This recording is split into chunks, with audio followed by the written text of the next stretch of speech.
ხრი თამაშობდით თეატრში, ვიცი, მე გაგრძელეთ კინოში.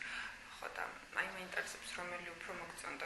რასაკვირველია, რომ თეატრში უფრო ეს არის მუშაობისთვის, არ ვიცი რისთვის თეატრი უკეთესია, იმიტომ რომ რეპეტიციებს გადახდა და აკეთებ იმას, რაც შენთვის არის ძალიან თეატრი მინდა გითხრათ, რომ არის საწვრთნელი იმისათვის, რომ კინოში მე შეძლო კარგად მუშაობა. თეატრი არის ბაზა იმისა, რომ კინოში მე შეძლო კინოში კიდევ დაგროვილი გამოცდილება ცოდნა გადაგაქვს, იმიტომ რომ კინოში იმის დრო არ არის, თუობით რეპეტიციის, ღრმად შესწავლის საკითხის იქ არის, რომ შენ ხასიათია მოცემული და მოცემულ ხასიათში შენი გამოცდილებიდან გამომდინარე, ეხლა შემეკითხები, რომ თუ ახალგაზრდა ხარ რომ მაშინო, რასაკვირველია თავის ნიჭიერებით წარმოჩინდება ახალგაზრდა აკეთებს იმას და ვინც თამაშს იწყებს ხაზგასმულად ვეუბნებით, კინოში განსაკუთრებით აი სიტყვა თამაში არ უხდება კინოს. კინოში უნდა აი მოცემული გმირი და უნდა იცხოვრო იმ გმირის ცხოვრებით. თუ გაგჩენიათ სურვილი თეატრში დაბრუნების? თეატრისკენ მიბრუნების გეგმა მინდა გითხრათ, რომ ამ ბოლო დროს გამიჩნდა და ეს გამიჩინა თვით სცენარის ავტორმა ნიკა ცულუკიძე არის, ვინც სერიალს აკეთებს. იმედის დილაში, რადიოში მქონდა ესეთი და ესე ვკითხა თეატრისკენ ნოსტალგია გაქვსო და არა მაქვს ნოსტალგია თეატრისა, გასაკვირად ყველასგან და მას ვთხოვე როგორც თეატრსოდნეს, რომ რატო არა მაქვს გეკითხარი მეთქი, მაგრამ უცებ იქვე გამიჩნდა აზრი და სურვილი თეატრი გავაკეთო. თეატრი შენობა არ არის. თეატრია შეიკრიბება რამდენიმე თანამოაზრე, მოდი თეატრი გავაკეთო და შეიძლება თეატრის გაკეთებას და ამის სურვილი უკვე მაქვს. მით უმეტეს თუ პოპულარული და ცნობილი მსახიობები ითამაშებენ, კომერციული მნიშვნელობითაც საინტერესო იქნება. არ ვცდები, ვიცი რომ თქვენ რაღაც სტუდიაც გაქვთ. სტუდია მაქვს, საბავშვო სტუდია, სადაც სექტემბერში დავიწყებთ მოკლემეტრაჟიანი ფილმების პატარ-პატარა ფილმების გადაღება, სადაც ითამაშებენ ბავშვები, კინოვარსკვლავი და ბავშვები. მაგალითისთვის ზუსტად შემიძლია გითხრა, ეს იქნება თენგიზ არჩვაძე და რამდენიმე ბავშვი გამოუცდელი. თქვენ თუ გამარჯვებით, თქვენს რომელიმე როლს რაც გითამაშიათ, ანუ იქიდან თუ გამარჯვებით რომელიმე როლს, რომელიც თქვენთვის ყველაზე საპასუხისმგებლო იყო, ან მე ეხლა ხვდები, რომ ერთხელ მქონდა სულ ახალგაზრდობაში, მაგრამ არც ვიცოდი რას ვაკეთებდი.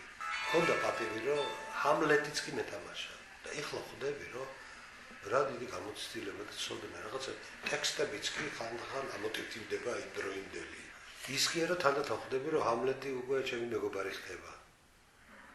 ეხლა თანდათან რაც ასაკში შევალ, მე ბოა, მე გავეცნობით და მე ერთად. ვიცი რომ ენტი გარსიასთან ერთადაც მიიღეთ. ხო, ეს იყო, მინდა გითხრათ, რომ ძალიან დიდი, ესე იგი, როგორ მუშაობენ ის არტისტები, როგორც იქ ვამბობენ, რომ ამდენი ასაკვირველია ჩვენ რომ მოგწეთ ამდენი 4 მილიონი, 9 მილიონი, რაც არ უნდა მისცე უნიჭოს. ვერაფერ გააკეთებს.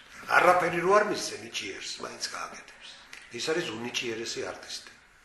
და როგორც მოქალაქე, ესეც მინდა ვთქვა ენტი გარსიასთან, რო ჩამოვიდა ჩვენ მსახიობები დავხვდით აქა, კოლეგებო, დაიწყო ესე, ჯერ სამძიმარი გამოგვიცხადა იმის გამო, რომ ჩვენ სამშობლოს პატარა ნაწილი დავკარგეთ და მინდა გითხრათ, რომ სანამ ენტი გარსია ჩამოვიდა ფერს გადავიღეთ, მე მეგონა რომ ის ომი მოვიგეთ.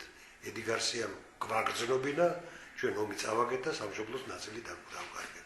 ისე მოგვისამციმრა თვალზეცრებულ მდგარმა, რომ ჩვენ ეს კაღებებულები გასიაცხოდებით, უცებ სხვა რელსებზე დაგვაყენა. ეს ერთი. მეორე გადაღებაზე გასვლის წინ მე მქონდა პატივი, რომ ყოფილიყავი ერთ-ერთი ქვეყნის პრეზიდენტის სახე გამეკეთებინა, რომელიც სტუმრად ჩამოდიან აქ საქართველოში. და ყველა ჩამოგვართონდა ხელს. დიდი მადლობა ესტონეთის პრეზიდენტო, ლიტვის, ლატვიის, პოლონეთის და სახელ და გვარს მეუნებოდა, კაცო. ესე იგი იმან იმუშავა იმაზე, რომ სახელი და გვარით დაგვასახელა ჩამოგვართო და მერე გადიოდა. იმდენად მზად იყო ისა და ამისთვის ღირსი იყო იმ რამდენიმე მილიონის, რაც თუ მიიღო მან. თქვენ ვიცი რომ ლიტერატურის მოყვარული ბრძანებით, თუ გაქვთ რაიმე საყვარელი წიგნი ან რომელიმე საყვარელი წიგნი ესეთი ერთია მორჩეული, მინდა გითხრათ, რომ ეს არის ვინც ერთ წიგნს კითხულობს, არ არსებობს ამორჩეული. რა წიგნს ვკითხულობ, იმის გავლენის ქვეშ არ უნდა ვიყო, მაგრამ ვექცევი ხოლმე რა. იმ მომენტში ვარ იმის გავლენის ქვეშ. ეს არის ცხოვრება, მე იმ ცხოვრებით ცხოვრობ იმ პერიოდში, რაც კაცებსაც ვკითხულობ. აკამორჩილას ვკითხულობდი და ვიყავი ის რომ გავლენის ქვეშ, სანამ მეორე წიგნი არ წამომეშველა. დღეს ყველაზე დიდი ჭირი და ტკივილი და ნერვოზი და ფსიქოზი რო ჭირს საზოგადოებას ეს იმიტომ რომ მას მეგობრები არ აყავთ. მათ ყავს დროებითი მეგობრები, რომლებიც ადამიანები არიან, მათნაირი და მუდმივი და ესეთი მეგობარი, ვისაც შეიძლება აუზიარო და ნებისმიერი მდგომარეობიდან გამოგიყვანოს, ეს არის წიგნი. და ლოცვი მოკიდე ხელი წაიკითხე, შედი იქ იმ სამყაროში და ყველაფრისგან ან კურნავს. და ერთი მეცნიერი ამბობდა, მას რა წავიკითხე, მომეწონა.